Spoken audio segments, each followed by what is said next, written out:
Hello and welcome. We're going to be talking about Raag Bhatiyar, which is probably my favourite Raag actually. It's a very early morning Raag and it has a sense of lyricism, and I find it just a very unique Raag, and I've never really come across one which has got this kind of movement to it. It's very, very lyrical, very melodic. And it's got an interesting structure to it. With that in mind, the basic ascending and descending structure, let's just cover that because it will help to open things up. It would be Sa and then all the way up to Ma and Pa. So Sa, Ma, Pa. Now that already is very unusual, going straight to the fourth. In Indian music especially, we don't tend to get these big interval jumps so much. So Sa, Ma, Pa, and then coming back to Ga. So all the way up to the fifth, back to the third, back to Ga, and then sharp fourth, sixth, and the root. So Tivra, Ma, Da, Sa. So you've got Sa, Ma, Pa, Ga, Ma, Da, Sa, with that Tivra Ma going up to Da. So getting to that Ma, that Tivra Ma, I've only ever really heard that coming from Ga. So the Ga, Ma, Da, Sa is really connected. But it's the Pa that generally, you generally always approach Ga from Pa. So Sa, Ma, Pa, Ga. Now, of course, you don't have to go straight into that. You would, if you were improvising, and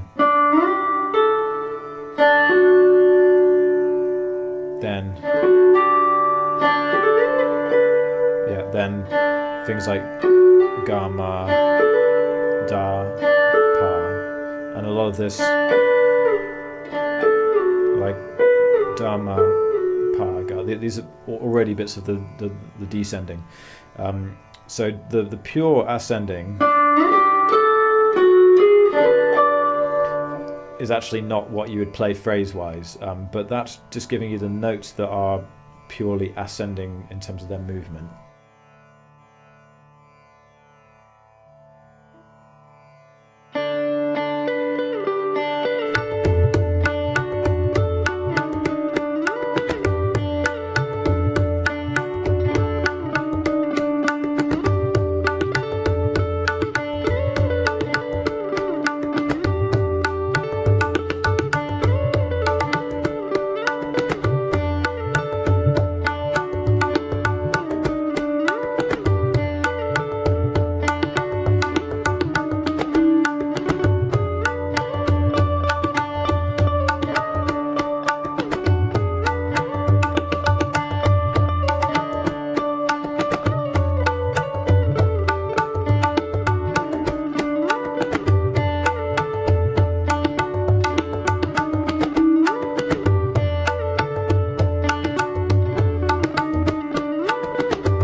So now to explore the Raag further, let's navigate through the composition, because each line of the composition just gives a perfect example of the type of melodic movements that you find in this Raag.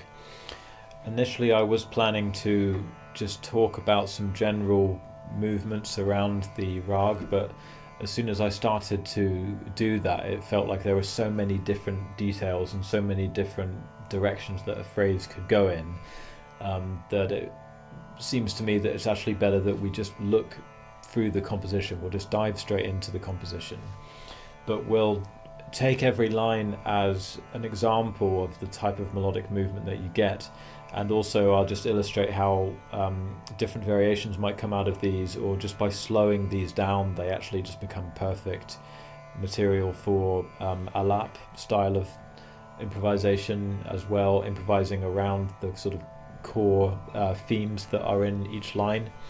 So let's just work through this. So the main theme here, it starts on beat 12. This is the mukra phrase. So I'll talk about the rhythms a little bit as we go, but I'm mostly just going to think about the phrasing here rather than the specific timing. So it's very common to actually start a passage all the way up to the note da, and even if you're starting on sa, maybe at the beginning of the recital you'd always play sa, and in the ascending order we had sa, ma, pa, but I think other musicians might actually consider da.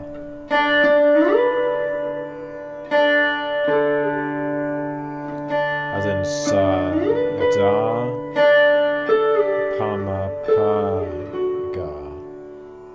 That being a principal phrase. That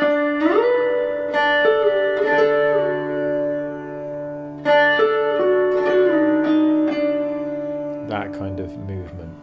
This isn't so much just an ascending sequence because you're going up and then coming down, but that's a very typical phrase. So the first line of the composition here, it plays something along those lines. It's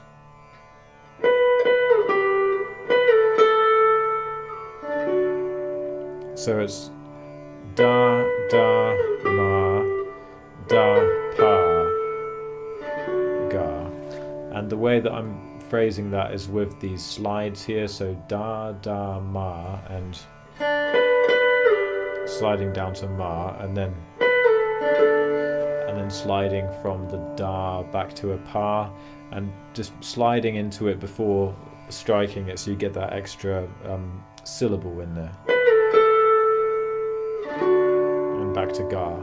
So this is taken right from a vocal composition. It's actually, I've heard different people sing this, but the version I've looked at specifically is sung by Shruti Sadolika, and you can find it actually on the Raga guide, this book where they go through lots of different rags and just give an example of a short alap and a short composition.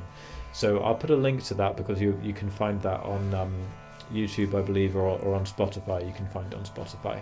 She's actually singing in B flat, so you won't be able to play along with her quite so easily, but I worked out what she was doing in B flat and then just transposed it into D for us. So let me just play you that phrase again and just look at how it moves. Okay, so imagine if we were starting from sa,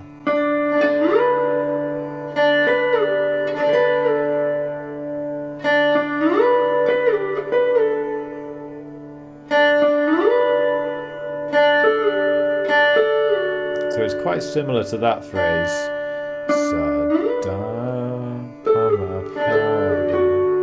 Because a lot of the phrases that I really remember the most clearly in this rag are actually taken from Amir Khan, and there's a wonderful alap of him doing this rag that I used to listen to just over and over again.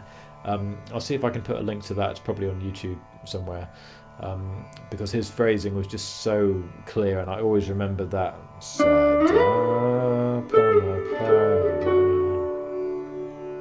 But this one, just starting with da. So it's that kind of melodicism around there, jumping over notes. It's usually not the straight successions, like you wouldn't hear that in Bhatia. It would be, well, but unifying that into one movement. So doing a lot of slides here. So if I just played, that's not really the right kind of feeling. Okay, and then the pa, ga, re, re, sa. Oh, here I've just got single re.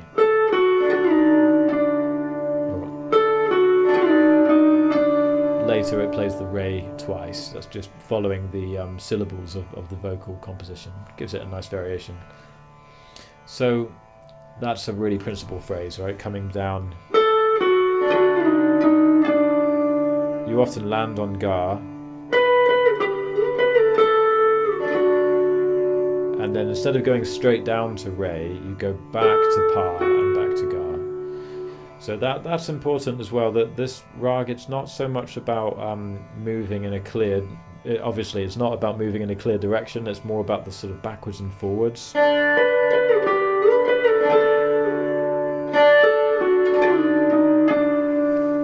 So there's that main theme, and then it just repeats again here. Da da ma da pa ga. And that this pa in brackets in the composition, that's just showing that you're just sliding into that note, so you're not plucking it, you're just kind of sliding into it. So that's just the sustain giving you that note, and then you pluck it again there with an accent on the first beat.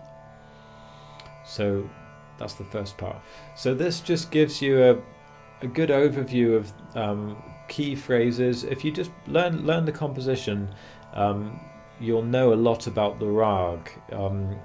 It will take time to kind of realize the full extent of what you've actually learned, but you will have actually, by memorizing these phrases, you will have actually really got to know how the rag works. And I've just given a few examples in there as well of variations that I've seen of similar phrases or just similar kind of movements in that part of the rag. So this is a difficult rag to master, and it's almost impossible to master it, really, this one, because people don't play it that often. I mean, I think Amir Khan really mastered it, and a lot of singers will get to know this rag very, very well. But I say it's maybe impossible to master because it's just very difficult to play this rag with the same kind of fluency and freedom that you can a more simple rag. You always have to be paying close attention to where you are. You can't just kind of blast through it and play fast technical things. You actually have to make sure that the timing and the treatment of the notes really falls into place. So it's definitely a rag that you have to always be at fully surrendered to the movement of the rag. It's not really a platform for your own kind of technical pursuit. It's more of a lyrical sort of phrase based vocal, very heavily a vocal rag rather than an instrumental rag, which is why you rarely will hear an instrumentalist play this. It's also, it'd be very difficult to do a really long recital with this. So I have heard it being played in Volambit form. Actually, I heard there is a great sitar recital by my first guru's guru, Amanaf Mishra. He plays a really beautiful alap with this, and he plays a nice composition. So it can be done, but it's usually treated just as a shorter rag, maybe to play at the end of a longer recital, and it's really, supposed to be heard at 6 or 7 in the morning, just sunrise, kind of sunrise.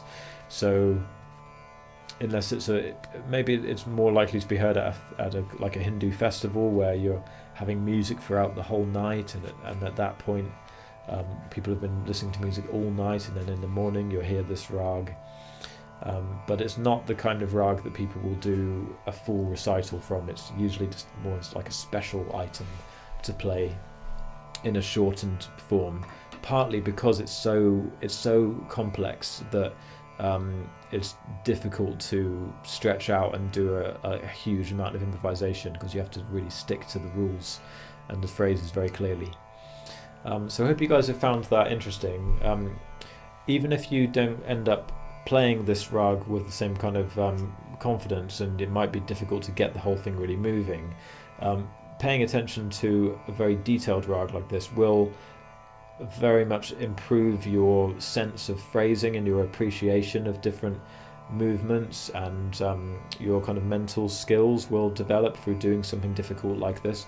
So then when you go back to a simpler rag, you might find that you're able to imagine and sort of conjure up slightly more varied, complex phrases and weave that kind of language into a rag which basically has a more open framework to it, coming back to something like could be Bhageshri or Jog, these are other rags that still have their own phrasing, but you might find yourself feeling a little bit more confident to create interesting phrases, working with the structure of that rag. That's what I've found. When you look at more complex rags, it tends to just develop your musical appreciation, your musical imagination, and then you can apply that to all kinds of different situations.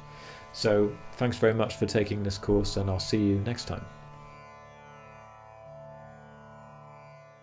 If you want to start one of these courses, you can buy them individually or you can subscribe monthly to access all of them. For subscribers, there will be new content every month, including live streams where we can answer your personal questions and go into more detail about applying this material. So far we've covered Rag Yaman, Rag Bhageshri, Jog, Hamsadwani, Kafi, and Rag Malkans, and there's much more to come. This body of work is a culmination of the 18 years experience I have as a guitar teacher, combined with the knowledge acquired through studying the sitar directly, and then adapting that material using the guitar techniques that suit this style best. To create these courses and gather the most authentic material possible, I work closely with other Indian classical musicians such as Manish Pingle and Gurdain Riot. I'd like to give a special thanks to my guru Rupa Panesar, who has guided me in the creation of these courses. Much of the material has been adapted directly from my training with her.